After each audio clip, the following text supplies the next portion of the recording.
Super education 247 में आपका स्वागत है। मैं विशाल शर्मा। कुछ हड़प्पा सभ्यता के बारे में बताना चाहता हूँ, जो एग्जाम में कुछ क्वेश्चन बनते हैं इसमें से। जैसे सिंधु सभ्यता। सिंधु सभ्यता का शब्द का प्रयोग करने वाले पहले व्यक्ति जॉन मार्टन थे। खोज करने वाले दयाराम साहनी थे। ये 2500 ईसा पूर्व से 1700 ईसा पूर्व तक ये सिंधु सभ्यता की खोज हुई थी।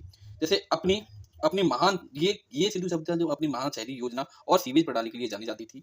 इसमें राखलदास बंदोपाध्याय को मोहनजोदड़ो स्थल की खोज के लिए जाना जाता है। आर एस बिष्ट ने 1973 में सिंधु सभ्यता की स्थल जो बनवाने की खोज की थी। हड़प्पा लिपि लिपि ज्यादातर दाएं से बाएं लिखी जाती है। हड़प्पा सभ्यता के जो समकालीन मिस्र की सभ्यता थी, जो 3300 ईसा पूर्व से 1300 ईसा ईसा तक थी। सिंधु सिंधु घाटी सभ्यता एक कांस्य युगीन सभ्यता है।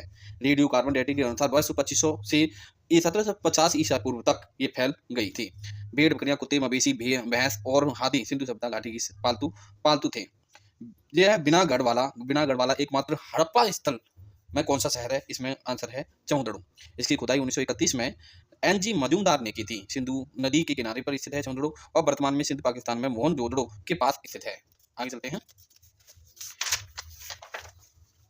अब ये जल लोथल जो 1954 में आर एस राव द्वारा खोजा गया था। भोगव भोगव और साबरमती नदी के संगम पर स्थित है, जो लोथल गुजरात में है। रोपर वाई डी शर्मा द्वारा खोजा गया था। सतलुज नदी के तट पर है रोपर।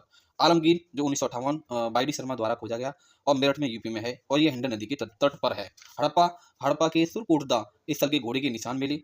और हड़प्पा सभ्यता की सबसे अनूठी विशेषता थी नगर नियोजन। ये जो हड़प्पा सभ्यता है, जो रावी नदी के किनारे पर है। मोहनजोदड़ो सिंधु नदी के किनारे पर स्थित है। मोहनजोदड़ो सिंधु नदी के किनारे पर स्थित है। भारतीय उपमहाद्वीप में जो सिंधु नदी के बारे में बता रहा हूँ, भारतीय उपमहाद्वीप में भारत गंगा के मैदान की मुख्य जो नदियां में से एक है, जो सिंधु नदी है। सिंधु सभ्यता के लोग शेर जानवर के बारे में नहीं जानते थे। ये जानते थे हाथी बाघ हिरन के बारे में जानते थे। हड़प्पा के लोगों की धार्मिक प्रथाओं के विषय में कोई मंदिर नहीं मिला। जो हड़प्पा के लोगों की धार्मिक प्रथाओं के बारे में जाना जाए तो कोई मंदिर नहीं मिला था। धन्यवाद।